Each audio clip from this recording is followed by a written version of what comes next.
5, 4, 3, 2, 1, 0.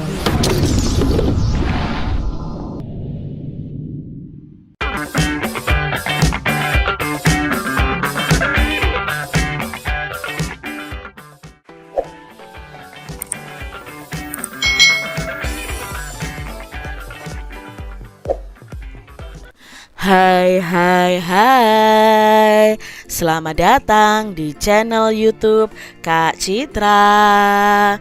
Apa kabar adik-adik semuanya? Kak Citra berharap kalian dalam keadaan yang baik, sehat, dan siap untuk belajar ya.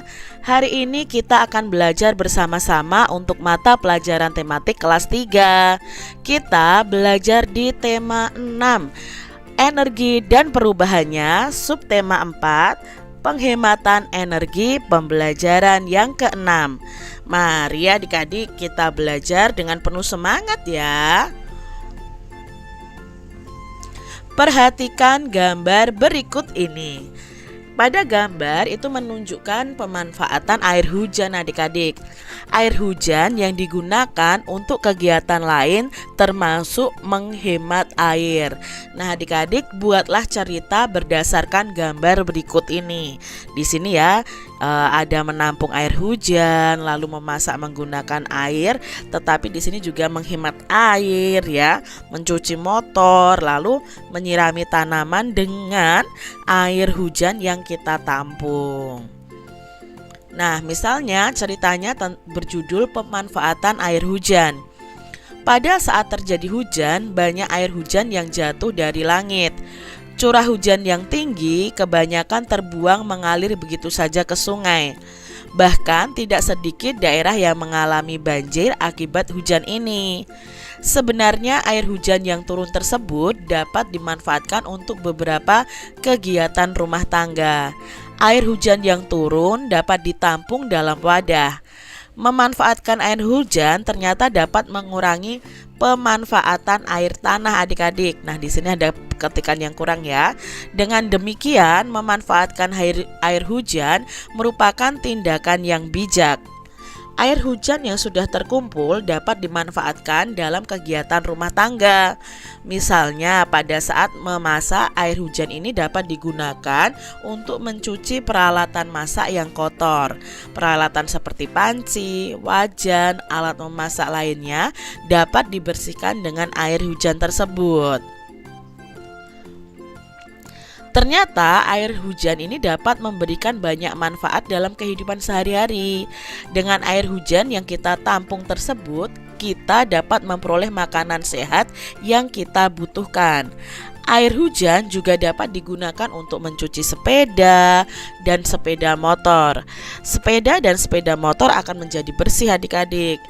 Mencuci sepeda dan sepeda motor menggunakan air hujan lebih menghemat persediaan air bersih yang ada di rumah kita. Manfaat lain dari air hujan ini juga dapat digunakan untuk menyiram tanaman yang ada di sekitar rumah. Nah, menyiram tanaman di sekitar rumah juga merupakan bagian dari menjaga kesehatan lingkungan. Dengan lingkungan yang sehat, hidup kita juga akan bertambah sehat. Nah, adik-adik, itu tadi ya cerita tentang pemanfaatan air hujan.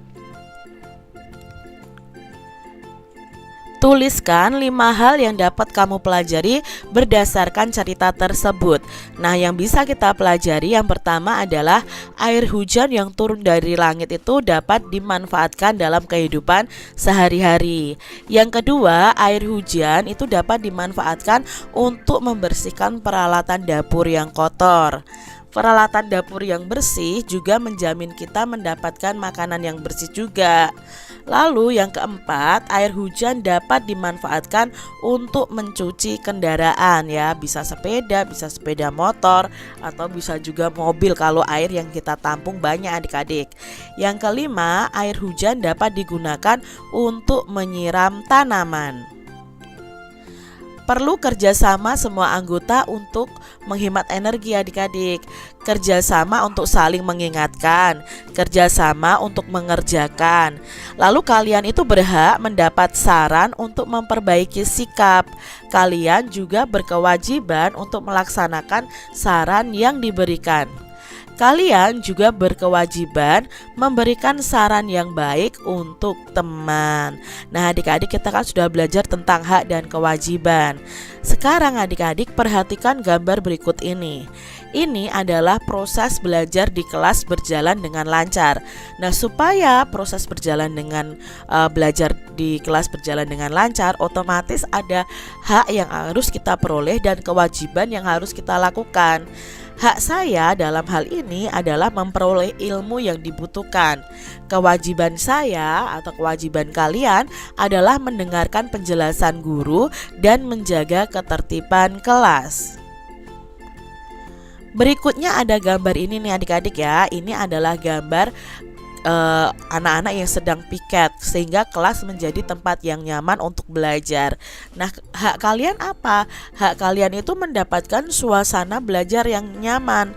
Nah, untuk mendapatkan suasana belajar yang nyaman, maka ada kewajiban yang harus kalian penuhi, yaitu menjaga kebersihan kelas dengan melaksanakan piket kelas. Lalu di sini memiliki lingkungan sekolah yang asri. Nah, hak kalian apa? Nah, hak kalian adalah mendapatkan lingkungan sekolah yang mendukung proses belajar mengajar.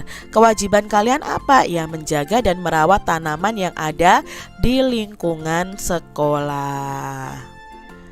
Nah, ini adik-adik menyeberang jalan ya di zebra cross. Nah, memiliki tempat penyeberangan yang aman. Haknya apa? Menyeberang jalan dengan aman. Lalu kewajiban kalian apa? Ya, harus mematuhi tata tertib yang ada di jalan raya. Perhatikan gambar berikut ini. Nah, berikut ini adalah gambar bagian-bagian sekolah adik-adik yang digambar dengan satuan persegi. Pertanyaan yang pertama, ruang kelas itu digambarkan dengan warna kuning. Nah, luas ruang kelas adalah titik-titik persegi satuan. Maka luasnya kita hitung persegi satuan yang berwarna kuning secara keseluruhan. Nah, di sini persegi satuannya ada 15. Jadi luas ruang kelasnya ada 15 persegi satuan. Pertanyaan berikutnya, lapangan olahraga itu digambarkan dengan warna hijau. Nah, luas lapangan olahraga adalah berapa persegi satuan? Nah, kita hitung saja keseluruhan dari persegi satuannya. Ternyata ada 16 persegi satuan. Jadi luas lapangan olahraga adalah 16 persegi satuan. Ruang kepala sekolah digambarkan dengan warna biru. Luas ruang kepala sekolah adalah berapa persegi satuan? Nah, luas ruang kepala sekolah hanya ada 2 persegi satuan. Seperti itu adik-adik ya. Sekarang kita lihat berikutnya. Ruang perpustakaan digambarkan dengan warna ungu. Maka luas ruang perpustakaan adalah titik-titik persegi satuan. Nah, di sini luas perpustakaannya yang berwarna ungu ini ada 6 persegi satuan. Kamar kecil digambarkan dengan warna merah. Nah, luas kamar kecil ini adalah berapa persegi satuan? Oh, ternyata luas kamar kecilnya ada 3 persegi satuan. Seperti itu ya adik-adik ya. Nah, sekarang adik-adik kita akan menghitung luas bagian yang berwarna ini. Adik-adik tentunya masih ingat bahwa kalau ada setengah begini, ya kalau ada 2 berarti itu nilainya 1. Nah, kita hitung yang utuh dulu, itu nilainya ada 10, lalu yang setengah ditambah setengah itu sama dengan 1. Berarti di sini Kak Citra tuliskan ada 11 persegi satuan. Jadi luas bagian yang berwarna adalah 11 persegi satuan. Selanjutnya, nah ini adik-adik sama ya. Kalau ada 2 itu nilainya 1. Kalau ada 2 yang setengah nilainya 1. Nah, kita hitung yang utuh dulu. Nah, yang utuh itu sampai 18 adik-adik. Lalu kita jumlahkan yang setengah dengan setengah.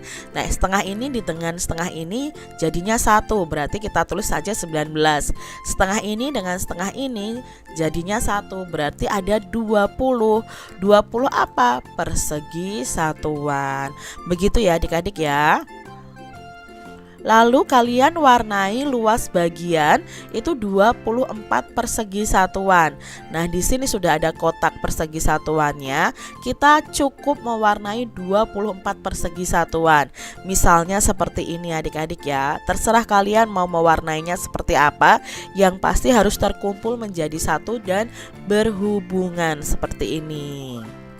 Lalu warnai luas bagian menjadi 17 persegi satuan. Nah, gambarnya seperti apa?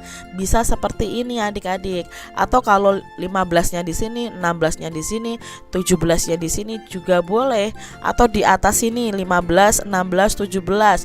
Boleh adik-adik ya. Yang pasti jumlah yang diwarnai itu ada 17. Demikian tadi adik-adik pembahasan kita di tema 6, subtema 4 pembelajaran yang ke-6. Semoga video pembelajaran ini bermanfaat untuk adik-adik semuanya. Dan sampai jumpa lagi di video pembelajaran Kak Citra selanjutnya. Tuhan memberkati. Jangan lupa tekan tombol subscribe, lalu tekan loncengnya, tekan juga tombol like, lalu share ke media sosial kalian. Jangan lupa untuk ikuti media sosial Kak Citra. Terima kasih.